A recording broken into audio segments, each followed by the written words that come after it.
What's up guys, David here from PhoneBuff.com, and big news from Samsung today. The manufacturer just announced that the Galaxy S3 is going to be launching on all 4 major carriers here in the US, that being Verizon, AT&T, Sprint, and T-Mobile, and they said to expect it by June. Now, we already know that there's going to be an official June release date for both Sprint and T-Mobile, which announced today that the phone is going to be coming out on June 21st.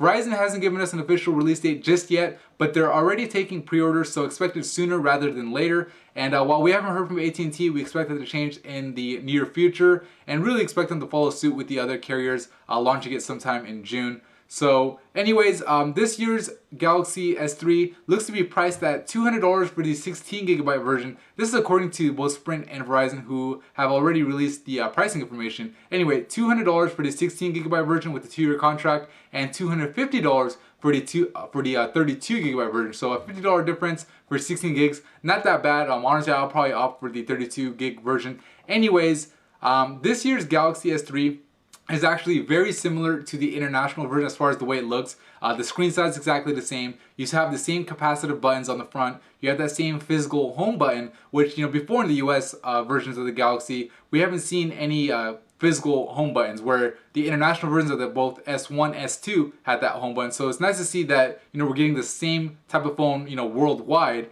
Of course, there are some differences, being the processor to support 4G LTE networks here in the States, using the Qualcomm Snapdragon S4 dual core instead of the Exynos 4 quad core. So it is a little bit of a disappointment to me to see that we're using the Snapdragon here in the United States, but you know, the Snapdragon S4 obviously is a capable processor. I've done benchmarks on it and I've compared it to other phones in my videos on the channel. But again, like I said, you know, that Exynos 4 quad looked like it would have blown it out of the water. But Samsung thankfully is making it up for us here in the US. They're giving us 2GB of RAM instead of 1 like the international version. So that's a plus. I mean, 2GB instead of 1. I don't know how much it's actually going to help performance, but it should definitely help multitasking a little bit. I mean, it definitely can't hurt.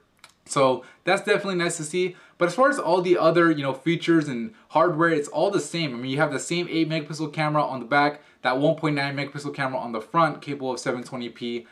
You have the same features like S-Voice, you have S-Beam, and of course Smart Stay. Smart Stay being that technology where the front-facing camera detects your face and sees whether or not you're looking at the screen, so that way it determines whether or not to turn off the screen. Because, you know, I mean, how many times have you been reading an article online and had to keep pressing the screen to make sure that it doesn't actually turn off? So nice to see that there's a technology that's going to be able to do that for us automatically. All 4 models look to have a 2100 milliamp battery. Obviously, they're just going to have their branding on each version for each carrier. But other than that, I mean, all 4 carriers are going to have pretty much the same Galaxies. There's not going to be, you know, the controversy of, oh, is Sprint's version better than T-Mobile's and AT&T's and whatnot. So nice to see, you know, one version for all. Also with the Canadian models are actually the same as well. So that's pretty much it for me in this video. I mean, the 2 colors for the Galaxy S3 are going to be Pebble Blue and Marble White, just like the international version. So I don't know, I'm thinking about that white version, but the Pebble Blue looks nice too. Let me know what you think. I mean, are you going to get the Galaxy S3?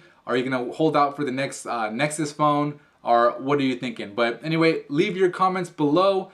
Thank you for watching the video, and please subscribe if you like this video. I'm going to be doing a review on the Galaxy S3 as soon as I get my hands on that. I'm going to be comparing it to phones like the Galaxy Nexus and you know, the iPhone 4 or iPhone 4S and 5 by the time it comes out. Anyway, that's it for me in this video. Thank you for watching.